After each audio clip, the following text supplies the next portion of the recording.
ನಿಂತಿದ್ದ ಕ್ಯಾಂಟರ್ಗೆ ಟಾಟಾ ಏಸ್ ಡಿಕ್ಕಿಯಾಗಿ ಮೂವರು ಸ್ಥಳದಲ್ಲೇ ಸಾವನ್ನಪ್ಪಿರುವ ಘಟನೆ ಕೆಆರ್ಪುರಂನ ಮೇಲ್ಸೇತುವೆ ಮೇಲೆ ಸಂಭವಿಸಿದೆ.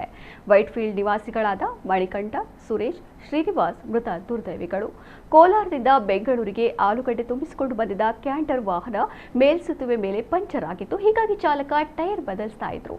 ಈ ಸಂದರ್ಭ ಹಿಂಬದಿಯಿಂದ ಟಾಟಾ ಏಸ್ ಡಿಕ್ಕಿಯಾಗಿದೆ. ಪರಿಣಾಮ ಮೂವರು ಸ್ಥಳದಲ್ಲೇ ಸಾವನ್ನಪ್ಪಿದ್ದಾರೆ. ಡಿಕ್ಕಿಯ ರಭಸಕ್ಕೆ ವಾಹನದ ಮುಂಭಾಗ ಜಖಂಗೊಂಡಿದ್ದು ದೇಹಗಳು ಛಿದ್ರವಾಗಿವೆ. ಸ್ಥಳಕ್ಕೆ ಕೆಆರ್ಪುರಂನ ಸಂಚಾರಿ ಠಾಣೆ ಪೊಲೀಸರು ಭೇಟಿ ನೀಡಿ ಪರಿಶೀಲನೆ ನಡೆಸಿದ್ದಾರೆ.